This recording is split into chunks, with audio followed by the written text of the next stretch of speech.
Starting the auction off at $1 for 1 minute, like we always do. This is one of our favorite covers, and you got it. A little bit of that, what y'all been looking for, right? A little bit of that, what y'all been looking for, right?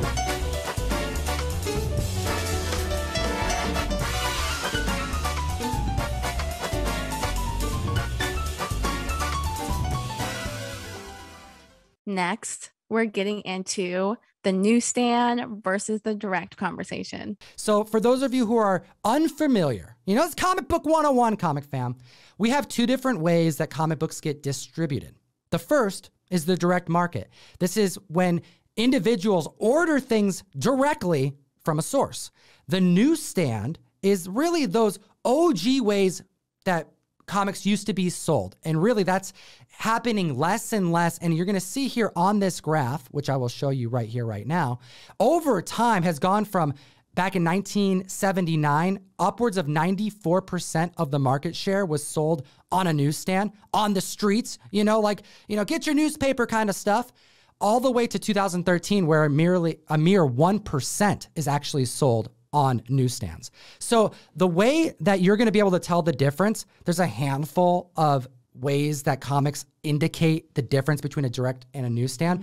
I recommend the community download the best comic app in existence, Key Collector Comics. Use code TOM101 to unlock a free 2-week subscription. But the database of all the comics and pictures of said comic books and editions of those comics are there for you to see, so you can see every example, because we can fill up an entire show, multiple series on all the different versions of books that they've released. However, the big indicator is the way that they would keep track of these comic books, which was done by a barcode. Some comic books have like a Spidey symbol in the bottom left. We'll show some examples here in a second. Others have a barcode. That barcode was meant so that the newsstand owner, the person actually doing the transactions with the clients, would be able to catalog what they were selling, because newsstands were essentially the publisher's comic books that were then distributed and sold there. It was like they were taking up room on the newsstand amongst other magazines. The direct market was reserved for LCSs to purchase the comic books at a risk and hold them in shop. What I mean by that is, back in the newsstand days, the publisher would just send in a comic book. They'd get bundles of these things, and they put them on the shelf, on the newsstand, on the spinner rack, where they would sit. And if something didn't sell, they would send them back. They would destroy them. They would work out a deal with the publisher on what they had to do. But the bottom line is, they weren't taking the same type of risk that an LCS, a local comic shop, would have to take. An LCS, on the other hand, would be purchasing these comics from the publisher, because they would take orders in, like a subscription, so that they had an approximate count of what they needed. And then they would have also like an added layer of comics they would purchase in case people walked into their store and wanted to buy something. Thus, the LCS was created, because now you have a one-stop shop to get your new comics, but also what we call back issues. All right, so for our audio listeners, I'm going to hit you guys with the distribution percentages of newsstand and direct. So I'm going to start with the year, hit you with the newsstand percent, and then the direct. So in 1979, it was 94% and 6%. In 1982, 80% and 20%.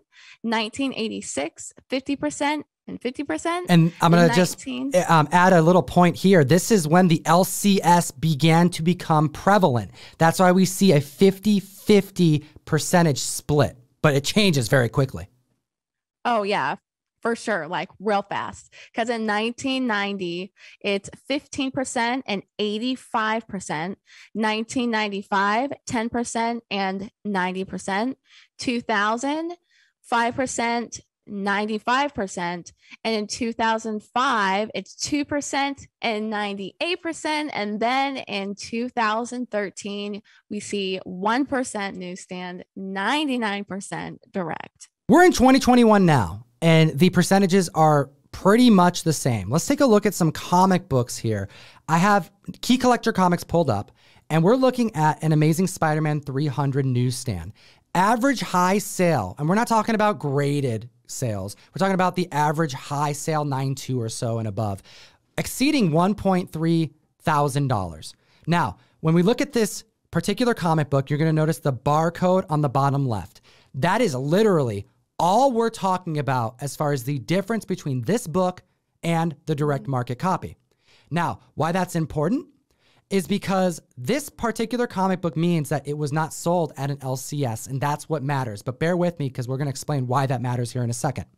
Then we look at an ASM 300 direct market copy. This right here, as you can see, has a Spider-Man logo on the bottom left and a different price, upwards of $400 cheaper for a high grade, low near mint copy. Now, this particular comic book is very, very wanted because it's the first full appearance of Venom. However, it's also very wanted in a newsstand. Now, Sammy, can you describe reasons why we would see the price of a newsstand be worth more in a collector's eyes than a direct market copy? So when it comes to the newsstand, for a lot of collectors, especially those who collect rarity, right? They're going for these 9.6 and 9.8 in the newsstand in particular. And the way that really correlates with the price is because just imagine what a newsstand comic has been through, right? The random states that get the random downpours where it's sunny 1 second, like South Carolina, and literally raining, like downpouring 5 minutes later, or all the kids that walked by the spinner rack outside and put their hands all over these books while they're eating their ice cream, like the sky's the limit. Just even like an adult looking through these issues are not bagged and boarded.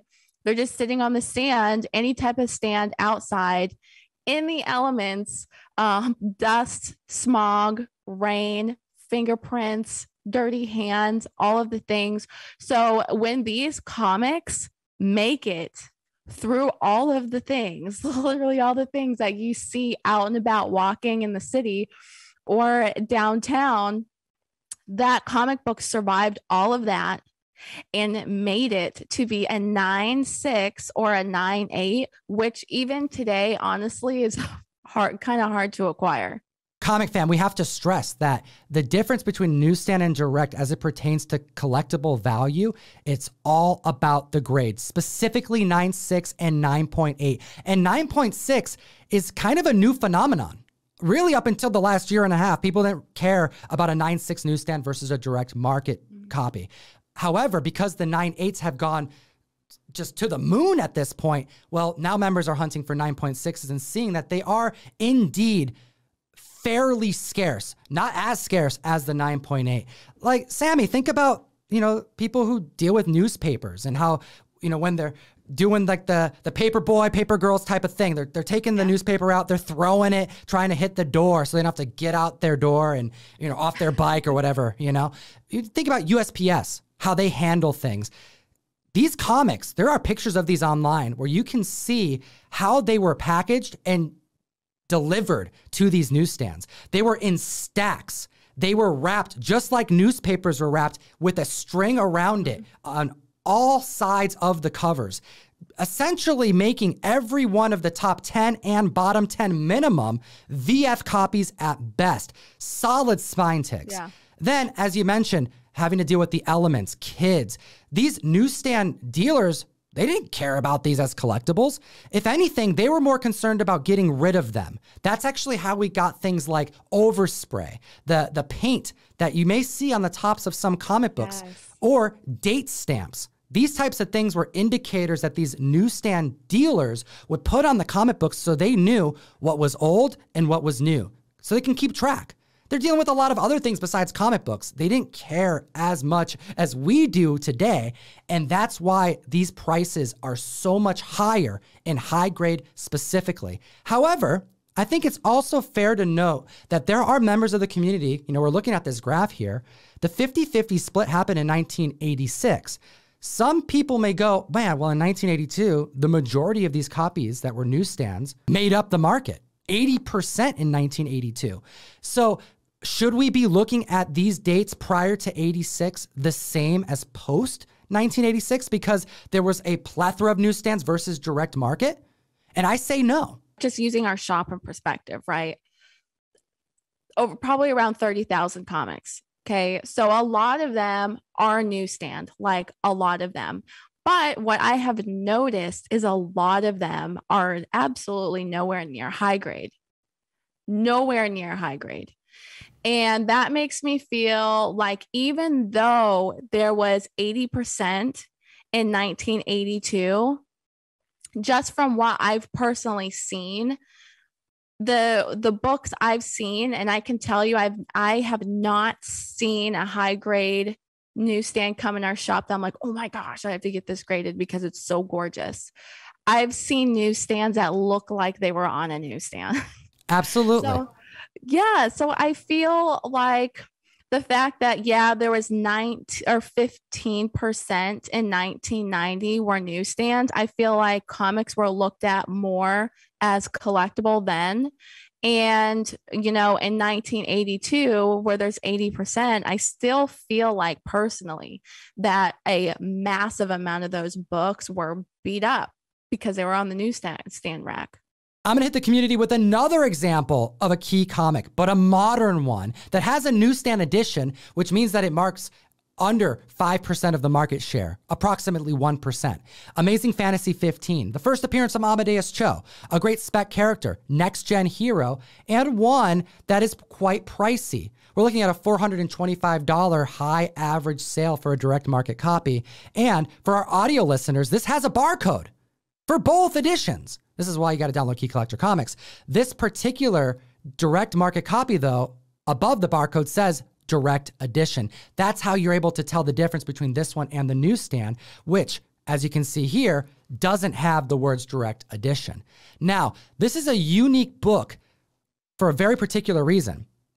The 1% distribution has actually made it so that the lower grades of raw copies are selling for an inflated amount. And it makes sense, wouldn't you say?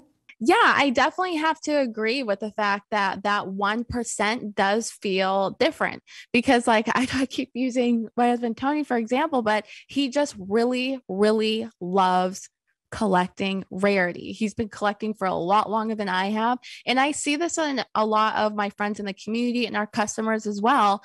They reach that point in their collecting where they've been collecting for so long that it's like, what can I do to make my PC like top notch? And they enjoy the rarity. And I see that so much. So I can just imagine being separate from that 99%, 99% have that direct edition barcode, and only 1% of collectors have that opportunity to have it in that newsstand.